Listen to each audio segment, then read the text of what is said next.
Гледате Дневникот на Сител.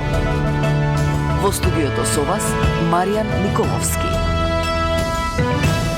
Централен дневник во 19 вечерва гледаме. Почна судењето за адитив. Дигиталната судница во Едризово, место каде ќе се одвива процесот. Имали пропусти во изборот на судијата на Врховниот суд. Мнозинството го обезбеди Дамева, иако претходно имало одлука за нејзино иземање.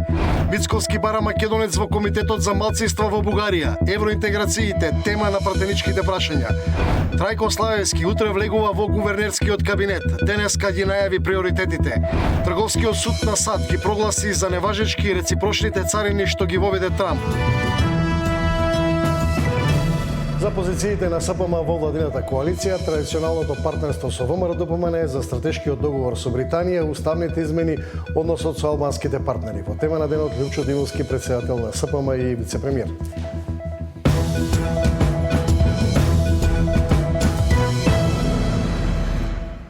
Министерот за надворешни работи и надворешна трговија Тим Чобуцински денеска во Вашингтон на средба со државниот секретар на Соединетите Американски држави Марко Рубио, како што соопшти МНР во рамки на разговорот биле разгледани можностите за дополнително продолбочување на трговските односи, постигнувајќи значаен исчекор и напредок во насока намалување на тарифите и можноста за започнување на процес на потпишување договор за слободна трговија. Ја завршува посетата на Соединетите Американски држави со значајна средба со државниот секретар Марко Рубио, на која уште еднаш ја потврдивме силната стратешка поврзаност помеѓу двете земји, заедничката заложба за регионалната стабилност, како и инвестициите во безбедност и одбраната како сојузници во НАТО. Од секретарот Рубио, во името на американската администрација, добивме цврсто уверување дека нашето партнерство и сојузништво остануваат клучни, гледајќи ја нашата земја како значаен фактор за регионалната стабилност. Меѓу другото, разговаравме за следните чекори во рамките на стратешкиот диалог и меѓусебната соработка. Во духот на заекнатото партнерство, поддршката од САД продолжува со засилен интензитет, особено во реформските процеси, заекнувањето на демократијата, владењето на правото и борбата против корупцијата.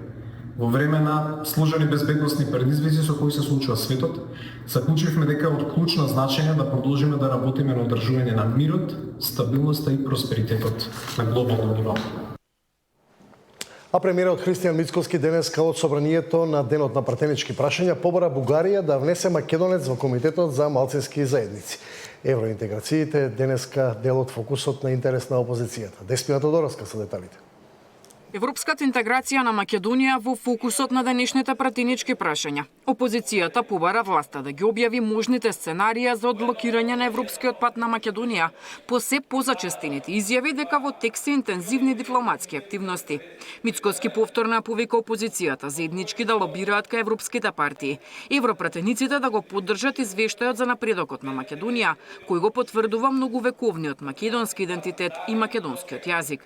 Потенцираше дека Македонија нема да ги помести своите позиции, се додека нема македонци во Бугарскиот комитет за малцинствата. Дали имате нови сценарија во однос на напредокот кон Европската Унија? Ако имаме такви сценарија, дали можеме да добиеме информација како пратеници, веројатно и македонската јавност? Ако не може да се добијат информации во овој правец, тогаш да и тоа го знаеме, бидејќи навистина е значајно за сите нас, дали ќе имаме напредок во овој дел или не. Не знам дали знаете, но во Бугарија има комитет во кој што членуваат представници на малцинствата. Роми, турци и ерменци. Зарем ние македонците, кои што имаме 14 пресуди од Судот за човекови права во Страсбург, кои што се кредибилни да носат пресуди за омо или индемпири, не заслуживме место во тој комитет. А тие заслужија место во нашата преамбула. Јас не се слогалствам со тоа. И додека не видам таму македонец, кој што е дел од тој комитет, а за тоа треба сите заедно да работиме, нема ни милиметар да се мрдам додека сум премиер на оваа влада. Премиерот Мицкоски одговори на обвинувањата на албанската опозиција дека со законот за локална самоуправа на диаспората и се ограничуваат изборните права. Ги повика пратениците заеднички да изгласаат измени на изборниот законник, со кој Македонија ќе стане една изборна единица и во измените ќе се вклучат и граѓаните кои работат и живеат надвор од државата.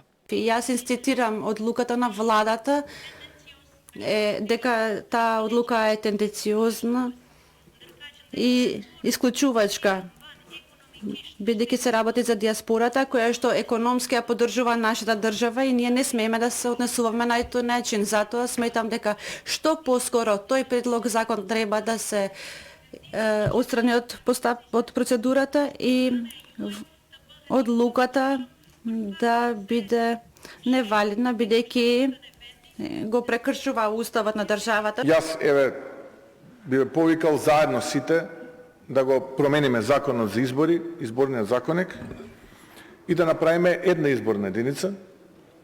И во таа една изборна единица да дозволиме и диаспората да гласа, да дозволиме да се формираат избирачки места во оние држави во кои што се дозволува согласно устав да се формираат избирачки места надвор од ДКП-ата, од дипломатско-конзуларните представништва. Јас сум подготвен одма. Јавно ви кажувам, како ВМРО ДПМН, ги гледам пратениците од коалицијата да го поддржиме тој закон во кој што ќе имаме една изборна единица. Во фокусот на прашањата на пратениците од власта пак беа придобивките од договорот за стратешко партнерство со Велика Британија, кој беше ратификуван вчера. Деспина Тодоровска, Сител телевизија. Македонска дипломатска офанзива за решавање на бугарското вето. Што ќе изгласа Европскиот парламент? Какви чекори ќе преземат САД и Велика Британија? Анализа во вечерните вести на Сител.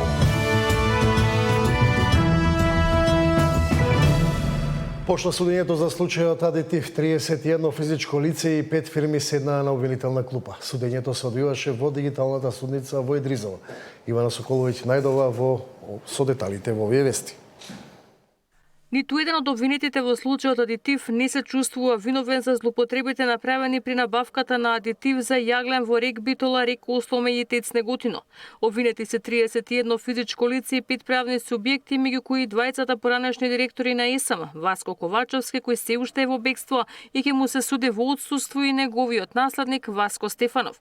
За штетата направена на државниот буџет од над 6 милиони евра, обвинети си поранешните директори на рек Битола, Пице Матевски, на ТЕЦ Неготино Невојша Стојановиќ, пранешниот комерцијален директор на ЕСМ Адријан Муча, како и Данчо Стојановски, праношен комерцијален директор на ЕСМ, и неговата братучетка Маја Јорданова, собственичка на фирмата Брайн Кода, од која е набавен и самиот адитив по цена 3 пати повисока од пазарната. Според обвинителството, обвинетите преку пререгистрација на фирми и договарање меѓу економски оператори местеле тендери за набавка на адитиви за јаглен.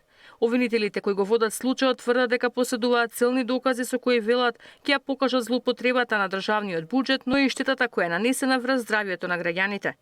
Обвинителството располага со голем број на материјални и вербални докази кои што ќе бидат изведени во текот на оваа постапка, и обвинителството е убедено дека ќе докажеме секој еден сегмент кој што стои на товар на обвинетите, и се надеваме дека по изведување на предложените докази судот ќе донесе не само осудителна пресуда, туку и пресуда со кој согласно цитираните членови во воведниот говор ќе се изврши и една конфискација на имотот за кој обвинителството уште пред донесување на наредбата за истражна постапка побара замрзнување на овие имоти како не би можеле обвинетите да располагаат со истите, а во исто време како државата би била намирена за своето оштетно побарување, кое што, како што и сами слушнавте, се движи во стотици милиони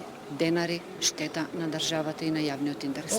Од април 23 до август лани, дел од обвинетите создале група чија цел била да ја изигруваат постапката за набавка на адитив, а за себе да обезбедат висока сума на пари. За да го прикријат движењето на парите за кои знаеле дека се прибавени со злоупотреба на постапката за јавен повик, дел од обвинетите примале пари, ги пуштале во оптек, извршувале пренос на паричните средства и подикнувале готовина. Следното рочиште е закажано за 26 јуни во дигиталната судница во затворот Идризово. Ивана Соколовиќ најдова, Сител телевизија. Дали изборот на председател на Врховниот суд има пропусти во процедурата, мнозинството за избор го обезбеди Весна Дамева, за која пат претходно имало одлука за изземање од гласање. Габриела Лескова ги има деталите. Дали Весна Дамева смеела да гласа за нов председател на Врховниот суд, откако претходно со одлука била изземена да председава со комисијата за негов избор. Оваа дилема ја разбрани јавноста откако Фидани беше избран за председател на Врховен со неопходните 8 гласа, меѓу кои оној на судиката Дамева. Од Сдруженијето Сите за правично судење, кој го мониторираа целиот процес од почеток до крај, забележуваат дека на седницата кога се избирал председател на Врховен, требало, но не било дадено образложение дали Дамева треба да гласа или не. На седницата кога се бираше председателот на Врховниот суд, ние навистина не слушнавме никакво образложение дали истата треба или не треба да биде изземена по однос на ова прашање, а со оглед дека претходно била изземена. Така што тоа требаше дефинитивно многу подобро да биде образложено и јасно кажано на седницата, за да не се остави впечаток дека можеби имаме пристрасно гласање за време на седницата. Дамева претходно побара да не биде председателка на комисијата за изборот на председател, за да не остави како што се изјасни каква било дамка на процесот. Побарано да биде истата изземена и од комисијата со образложение дека има судски предмет во кој што нејзиниот сопруг е странка во постапката и истата смета дека не треба да остави, мислам дека црна дамка, нешто така беше во записникот наведено, во самиот процес, кога истата беше побара да биде изземена, со што судскиот совет донесе одлука да биде изземена од комисијата.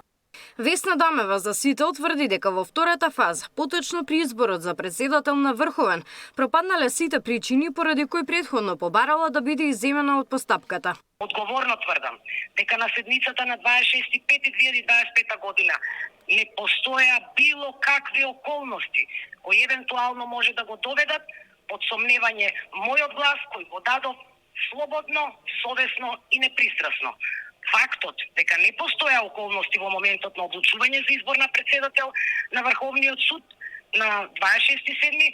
го утврдив од увид во веб страната на Врховниот суд на Република Северна Македонија, каде што објавена одлуката за која претходно побарав изземање заради евентуален сомнеж и може да се констатира дека судијата Африн Фидани не учествувал во одлучување на наведените правни лица за кои се дигна на некој начин галама. Председателот на судскиот совет Камбовски поради состаноци став на темата ни најави во понеделник. Инаку од Сдруженијето кое го мониторираше целиот процес за избор на председател на Врховен, заклучуваат дека не слушнале доволно аргументи зошто Фидани треба да седне во највисоката фотелја во судството.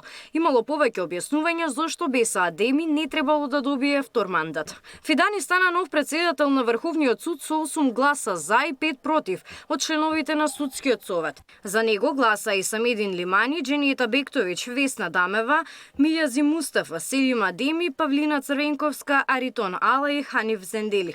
Членовите Антонита Димовска, Ивица Николовски, Данка Ристовска, Тања Чачарова Илиевски, председателот Камбовски, не гласа за ниту еден од двајцата кандидати.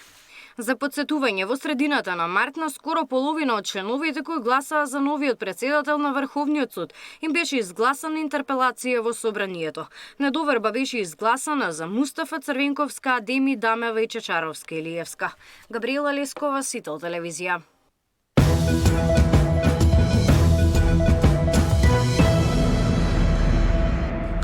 Наред се минутите за темата на денот, Валентин Николовски разговараше со Љупчо Димовски. Господине Димовски, добро вечер, ви благодарам за учеството во тема на денот во Дневникот на Сител. Добро вечер, благодарам на поканата. Одржавте конгрес на Социјалистичката партија на Македонија, на кој повторно бевте избран за лидер на партијата. Честитки најпрвин. Благодарам. Какви други одлуки се донесоа? По кој пат ќе се движи СПМ? Донесове ние стратешки одлуки што се однесува до политичкото делување на партијата. Донесовме одлуки за избор на нов републички одбор, надзорен одбор. Следи сега изборот на најтесното раководство на партијата, но она што особено ми представува задоволство, тоа е прво што објавивме посебна книга како своевиден извештај за работењето меѓу 9-тиот и 10-тиот конгрес и воопшто за постоењето на Социјалистичката партија од Народно-ослободителниот фронт па се до денес. Нешто да остане во библиотеките. Нешто да остане, тоа е, значи, за прв пат некоја политичка партија да како да кажем, да отпечати. Инаку ние како партија сме препознатливи веќе во јавноста, затоа што веќе досега имаме 14, ова е 15-то издание на книги, имаме собствено книги издателство, заедно со наши еминентни професори и историчари, објавуваме книги кои што ќе и користат на јавноста за да се потсетат на некои историски факти кои што се однесуваат за македонскиот народ, македонската историја и всушност сите битни случувања во изминатиот период. Она што се однесува до политичкото делување на партијата, односно идеолошкото, тоа е книгата која што пред година и пол дена издадовме, односно тоа е репринт на книгата на Александар Грличков "Дали е социјализмот можен?" Тоа е за еден демократски социјализам за кој што ние се залагаме во идниот период како идеологија да го пропагираме кон пошироката јавност и кон сите оние кои што ги памтат времињата кога на некој поинаков начин се живеело. Патем да кажем, Грличков е последниот председател на Сојузната конференција на Социјалистичкиот сојуз на Југославија, од која што ние како партија го црпиме наследството, и еден од највидните филозофи и теоретичари во делот на политиката и на би рекол идеологијата во бивша Југославија и наш претходник на кому што преку ова објавување кое што ви го ставам вам како прилог кон вашата библиотека, сакаме да продолжиме да делуваме како политичка партија во делот на идеологијата. Визави оваа идеологија, повеќе од 2 децении сте во коалиција со ВМРО-ДПМН и во власт и во опозиција. На што се должи коалицијата? На програма, на заемно разбирање, соработка, заштита на националниот идентитет? Од сето ова што кажавте е точно. Прво, ние за жал во тој период, значи од 2004-2005 година, предчувствувавме како партија дека ќе се случуваат овие турбулентни настани во следниот период. Второ, будно ги следевме ставовите и настапите на тогашното ВМРО-ДПМН, во кое што откривме дека по основ на националните прашања ние немаме никакви разлики. За жал се потврди дека ние 120 години историски сме вратени назад и дека е сосема реално Социјалистичката партија да соработува со ВМРО, особено околу националните прашања. Првата влада што се формира 2006 година беше соучество на Социјалистичката партија, претходно настапивме на оние локални избори и од тогаш па се до ден денеска, значи 21 година безмалку, сме во коалиција со ВМРО-ДПМН. Зошто? Прво пред се заради довербата едни во други, второ заради искрениот настап и соработката која што сме имале во секое поле и трето заради слухот на ВМРО-ДПМН за оние прашања кои што се од интерес на Социјалистичката партија да бидат дел од политиките на владите со кои што се раководело. Сега во пресред на локалните избори, сега имате еден градоначалник, се зголемуваат апетитите за следните избори? Значи, ние ќе се раководиме према расположението на јавноста и резултатите од анкетите. Таму каде што ќе се покаже дека наш кадар има добри изгледни шанси да биде градоначалник, постојат можности ние да го кандидираме, да го прифати нашиот коалиционен партнер за да оди на избори. Инаку генерално мислам дека големи отстапки во делот на учеството на Социјалистичката партија во однос на претходните избори не би требало да има.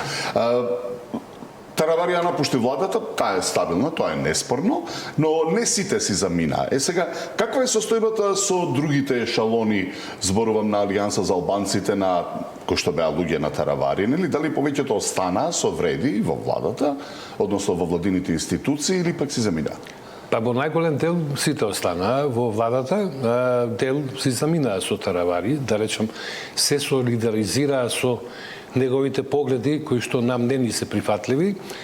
Зошто? Затоа што пред година дена, доколку се сеќавате, имаше тенденција Таравари да влезе во вреди, а сега имаше тенденција Таравари да излезе од вреди. Многу брзо. Што значи дека во рок од 10 месеци или 12 месеци, нека се во прашање, станува за два спротивставени ставови на еден ист човек. Според мене тоа е многу несериозно и неодговорно однесување во политиката и сметам дека дополнително, значи со овие промени кои што се случија во делот на коалициониот партнер во владата, вреди, дополнително ќе добиеме во квалитет во функционирањето и во ефикасноста на владата. Интересен политички момент е сега предлогот за министер за здравство, господинот Азир Алију, нели, доктор по науки, информатичар, да раководи со специфично министерство за здравство, од кое што реално е дека нема многу познавања. Премиерот рече дека е прифатлив за него. Вас лично ве прашувам, што мислите вие, како ќе менаџира во областа од која реално нема големи познавања? Ја претпоставам дека господинот има добри менаџерски способности, дека би можел да се справи со сите проблеми, а ги има многу, особено во здравството. Може би е тоа па и предност човек од надвор да биде дел од системот во здравството, затоа што со подруга диоптрија ги гледа сите проблеми и може да најде, да речем, поефикасни решенија од најмала рака од пациент. Тачно, да тргне од пациент. Но сепак да го ставиме последниот збор на премиерот за негова одлука за прифаќање или одбивање на предлогот. Сега како вице-премиер за политички вие сте вице-премиер за политички систем, нели? Овластен сте од владата за трансформација на системот за борување со кризни состојби. Ќе се спојат ЦУК и дирекцијата за заштита и спасување и што друго ќе се Тоа е малата работа. Да? Значи, имаме два гломазни системи што ќе се случи со институциите. Ќе ми дозволите малку да се задржам темава. Јас многу аналитички придов на целата оваа работа и прво се консултирав со Уставот. Во Уставот нема дефинирано кризна состојба, туку вонредна состојба. Што значи дека самиот наслов на Центарот за управување за кризи като институција не е според Уставот и сите оние одлуки што се носеле. Два закони се клучни, тоа е Законот за справување со кризи и Законот за вонредни состојби. Тие во најголем дел се поклопуваат. Односно се поклопуваат и ингеренциите и овластувањата на Дирекцијата за заштита и спасување и Центарот за управување со кризи, но тоа не е се.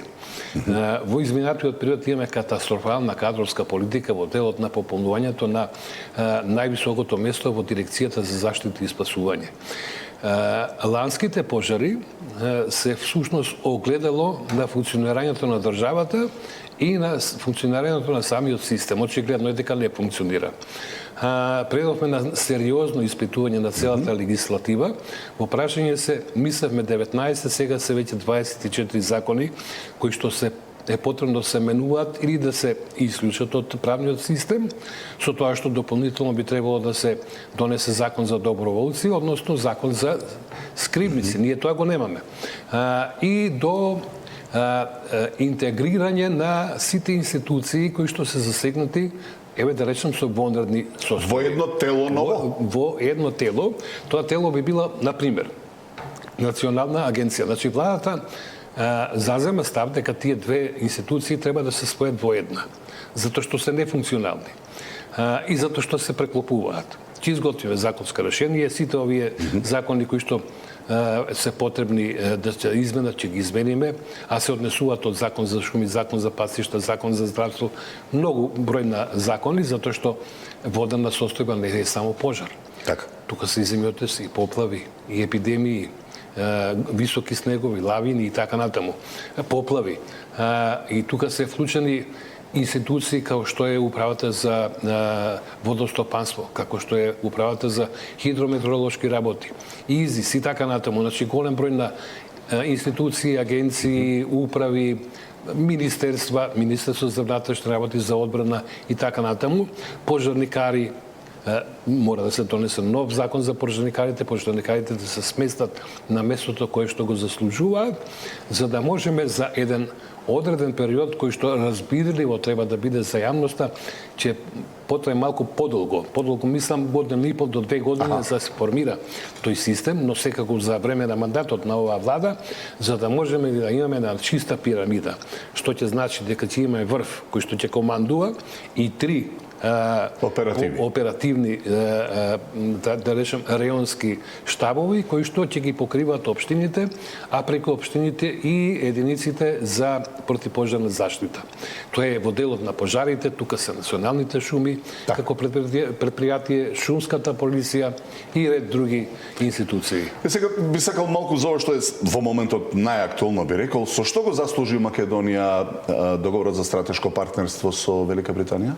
Да ни овозможи, тоа е фонд отворат, 6 милиарди евра заем. Денес во собрание на претенички прашања, премиерот неколку пати одговараше на директно поставени прашања околу договорот со Обединетото кралство, Велика Британија и Ирска.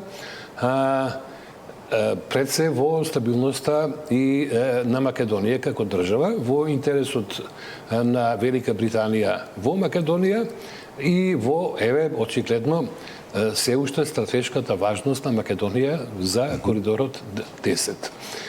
Овие сериозни средства финансиски кои што се договорени, а допрва ќе бидат реализирани преку реални проекти. Конкретно зборувам сега за железничката пруга која што ќе биде проширена за уште еден колосек, на кој што нели ќе се одбива транспортот, преносот на теретниот и патничкиот сообраќај, што дополнително ќе донесе девизни средства кои што Македонија претходно не ги користела.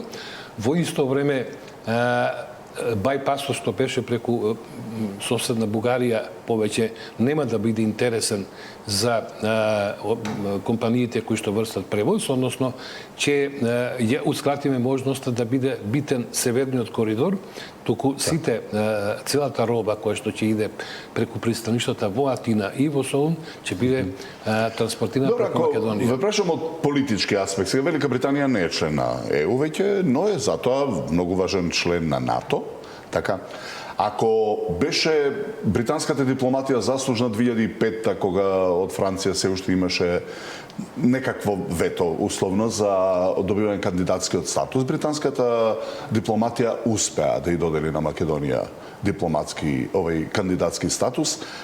Може ли сега таа повторно политичка моќ тоа има да помогне и во овој Гордиев јасов судар? Верувам во тоа, верувам и во стратешкото партнерство со Соединетите Американски држави. Зошто? Еве го подкрепувам со извештајот на Европскиот парламент послед, односно на Комисијата за надворешна политика, каде што се дефинирани македонската посебност, националност, јазик и култура, што до сега не беше случај. Значи, кога веќе имаме посериозна поддршка и многу сериозна соработка со нашите стратешки партнери, патем да кажем и Турција, наш стратешки партнер, веќе имаме поинаков фидбек, да речем, од европската страна, во која што веќе се земаат во предвид и македонските ставови. Тоа го должам на сериозната надворешна политика која што нашиот премиер ја спроведува изминатите 10-11 месеци, која што беше најавена во нашата програма и на коалицијата и е дел од владината програма, и цврстите ставови по однос на одредени условувања од нашиот источен сосед, дека со оглед на нивното настојување за измена на условот, да имаме ние услов тоа да биде последно и единствено, за да можеме понатаму да продолжиме патот. Сега денеска слушнавме уште еден услов од премиерот Мицкоски, вели во комитетот за малцинства во Бугарија, каде што се турците, ромите и ерменците, додека нема и македонец, нема да мрдне ниту милиметар. Што очекувате да се случи? Има да се активира план Б на Европската унија, бидејќи Бугарија очигледно во таа политичка констелација на односи во партиите, нестабилна влада со многу партнери, никој што нема да мрда. Јас мислам дека пристап че има се повеќе слух за македонските ставови и дека како што беше ова што го кажав пред малку прифатено од нивна страна, така да че има слух и за се тоа што денес премиерот го кажа. Патем да кажам, тоа е и став на социјалистичката партија, затоа што ние цело време, да подсетам уште од 2017 година во февруар месец кога се појавивме со таа речем сеопфатна платформа за заштита на македонските државни и национални интереси, токму овие елементи беа содржани. Тоа се тие црвени линии кои што ние како социјалистичка партија ги испишавме уште тогаш, ги доставивме до ВМРО-ДПМН и до Социјалдемократскиот сојуз како тогаш две најголеми политички партии во државата. Од ВМРО-ДПМН беше прифатено, од СДСМ не бевме удостоени ниту со одговор. Добро, имате ли прогноза сега? Дали е планот Б испраќање на пауза за кафе? Како што беше за унгарскиот премиер во случајот со Украина? Сите можни, сите варијанти се отворени. Јас се надевам дека со тек на време ќе се свати македонската ситуација, затоа што не станува збор само со овие билатерални проблеми. Станува зборот наметнати. Станува збор за сериозните отстапки кои што Македонија ги има направено во претходниот период. Конкретно мислам на Преспанскиот договор и измената на името. Дали има некоја држава која што на таков начин го има променето името. Односно се повикаме токму на одредбите од Преспанскиот договор за одложено дејствување. Ведно ние тоа го нудиме. Значи, тоа не е ништо страно во однос на тоа што претходно било запишено во договорот, односно сега го предлагаме во однос на спорот со Бугарија. Ви благодарам што бевте гостин во тема на денот во Дневникот на Сител.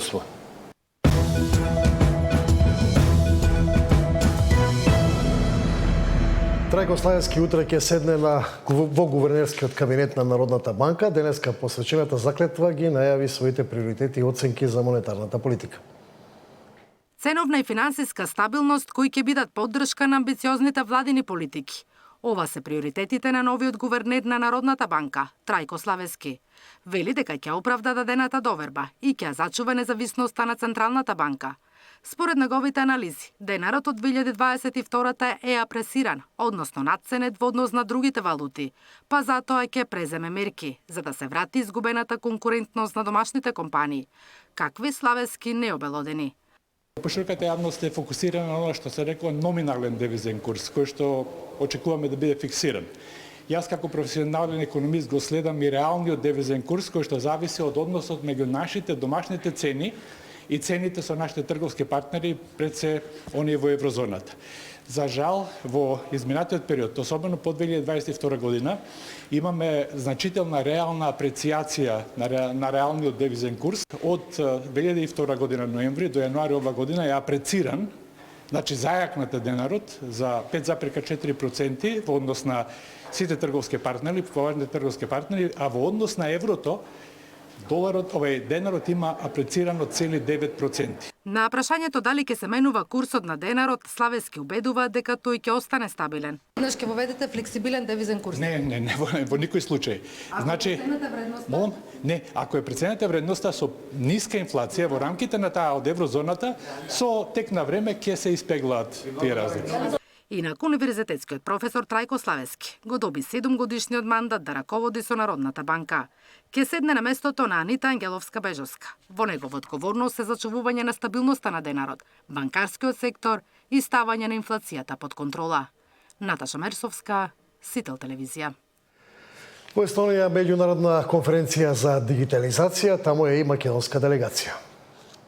Дигиталната трансформација не е само алатка, туку основа за градење на подостапна и ефикасна држава, ослободена од корупција. Ова е пораката што ја упати министерот за дигитална трансформација на Македонија Стефан Антоновски на панел дискусијата во рамки на 11-та конференција за е-управување која се одржува овде во Талин, Естонија. Антоновски вели, наша задача е економијата да направиме да функционира подобро со помош на технологијата во јавната администрација, а таа администрација да биде потранспарентна со граѓаните. Иновациите, развојот, дигиталната трансформација носи придобивки за економијата во глобала. Имаме зголемен извоз на дигитални услуги, имаме зголемено вработување на експерти, имаме над 500 милиони евра приходи од дигитализацијата, односно од секторот дигитализација во приватниот сектор. Еве, ќе искористам оваа прилика да го најавам дигиталниот самит кој што ќе го организираме во октомври. Ќе биде седиште на дигитализација на целиот Балкан во Скопје, така што мислам дека ќе биде одлична прилика за да промовираме што ново сме направиле и да научиме и од соседите. Истовремено во Талин е и министерот за локална самоуправа Златко Перински. Неговата посета е со цел размена на позитивни практики и искуства за спроведување на Националната развојна стратегија 2024-2044, која за Република Македонија е еден од најважните стратешки документи. Меѓу другото е разговарано и за подобрување на дигиталните услуги.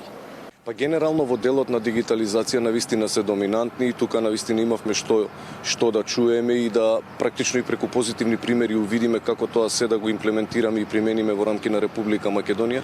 Навистина нивниот процес на дигитализација на можеби и највисоко европско ниво. 99% од сите процеси во рамки на Естонија се на дигитална основа, што значи дека е навистина еден параметар кој што е за секоја почит. Јас сум уведен дека имаме можности ние, имаме капацитет, само треба максимално посветено да работиме и јас сум уведен дека за многу кратко време можеме да го стигнеме овој параметар.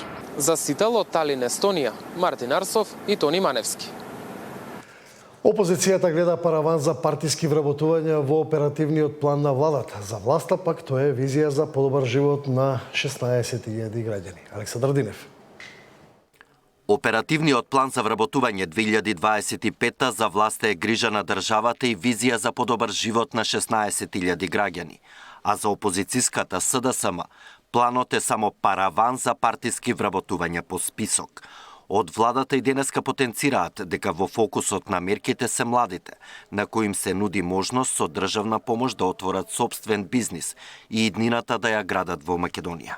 Поддршката за самовработување која опфаќа 3 категории, ова што може да го погледнете тука, е за невработени лица до 29 години, која според проекциите има опфат од 720 лица, а финансиската рамка е 615.000 денари неповратни средства. Втората категорија, замолувам за вториот слайд, се невработени лица над 29 години, која опфаќа 610 лица, а овде финансиската рамка е 430.000 денари неповратни средства. Понатаму, доаѓаме до поддршката за вработување на здружување во друштво со ограничена одговорност, кое е предвидено да опфати 400 лица. На пресконференцијата реагира од СДСМ. Наместо стратегија за отворење нови работни места и поддршка за младите, на долгорочно невработените, власта спроведува нова серија партиски вработувања по список. Државните институции на Ангро се полнат со роднини на функционерите на ВМРО ДПМН. Единствен критериум за некој да добие вработување е фамилиарните и партиски врски, ништо друго, и затоа младите и способни луѓе ја напуштаат земјата. Младите не веруваат во пиар обланди и затоа се иселуваат, а граѓаните препознаваат дека зад секој наводен конкурс се крие веќе определено име со партиска книшка од ВМРО ДПМН, стои во реакцијата од опозицијската партија. Александар Динев, Сител телевизија.